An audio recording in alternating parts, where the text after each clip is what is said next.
Magandang araw mga kaibigan. Bigyan ko kayo ng update sa botohan ngayong araw.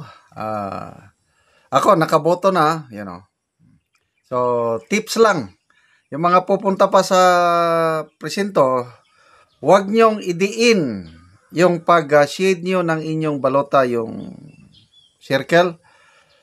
Pag madiin ang inyong pag-shade, mag-blot, magmarka sa likod, bibilangin nyo ng counting machine, ma-overvote ang inyong balota, sayang ang boto nyo. So, magaan lang.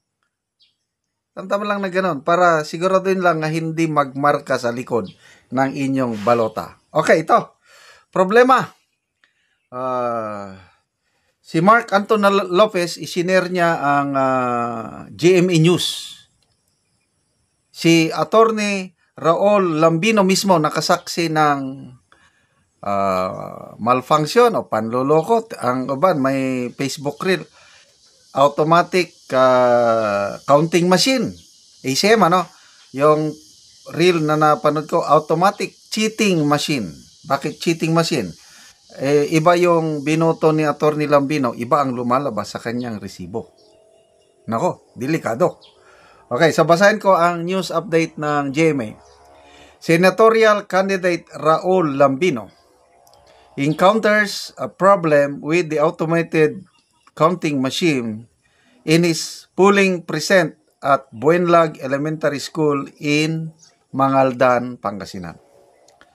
According to Roland Umangay's report on GMA Regional TV 1 North Central Luzon, the ACM refused to issue a receipt after he cast his vote. After a few minutes, a receipt came out with names not reflecting his vote. The discrepancy reportedly happened twice. DESO and IT personnel from COMELEC are currently fixing the ACM problem. Okay. So sana maayos kagad. Ito ang balita.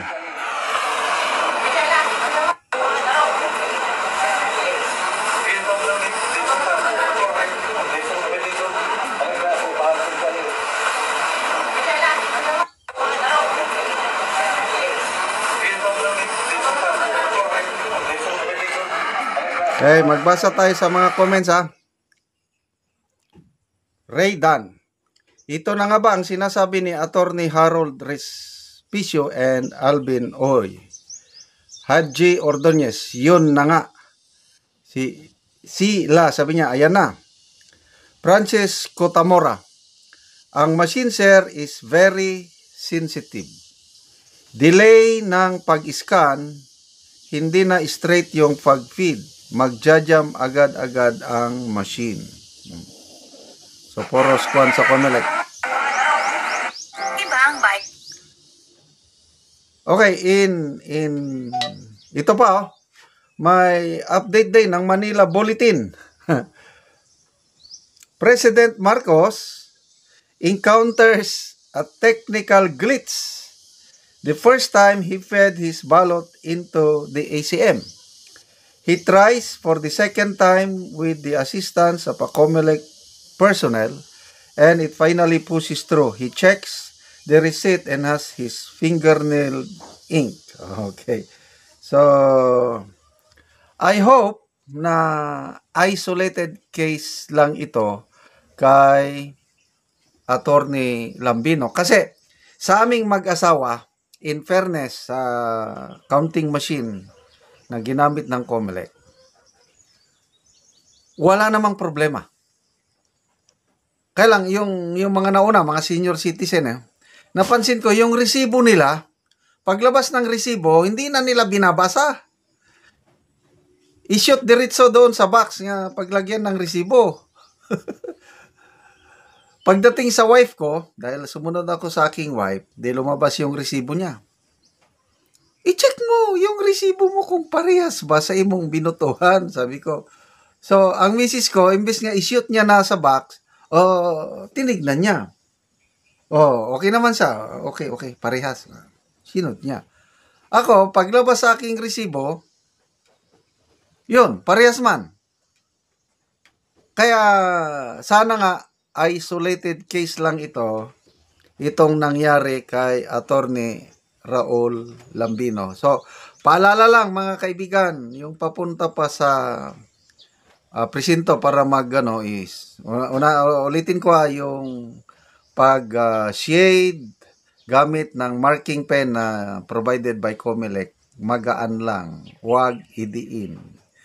Kung madiin, magblat, magmarka sa likod ng balota, overvote ang bilang ng machine, not counted yung boto. So, sayang din. So, pangalawa, paglabas ng resibo, dapat iganon, i-check.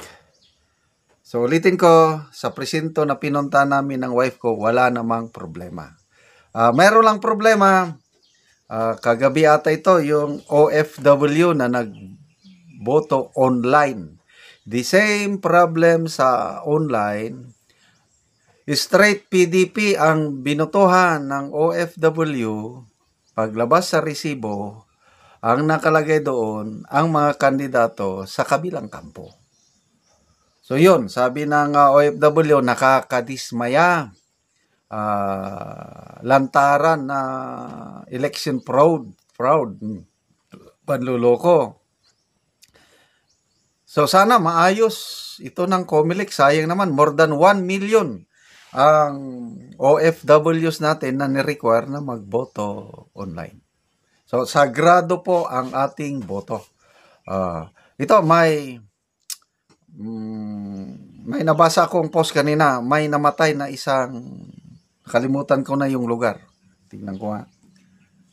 Namatay. Sa Basilan naman, putukan. Nagkagulo.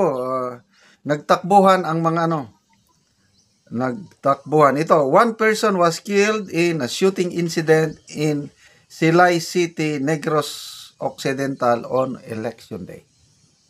So yung tao nakatayo lang sa headquarters ng isang political group. Mamaya may pumutok, tumba siya. So, yan po ang mga karahasan. Sa Basilan, kaninang umaga nagkaputukan, takbo ang mga tao, wala namang na-report nga nasaktan. Sa Abra, kahapon nahuli ang maraming armas at bala galing sa isang kandidato. Kaya good job po.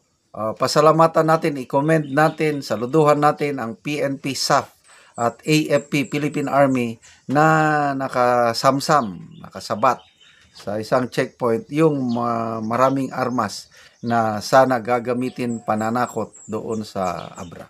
Okay. Salamat mga kaibigan sa inyong pagsubaybay sa ating channel.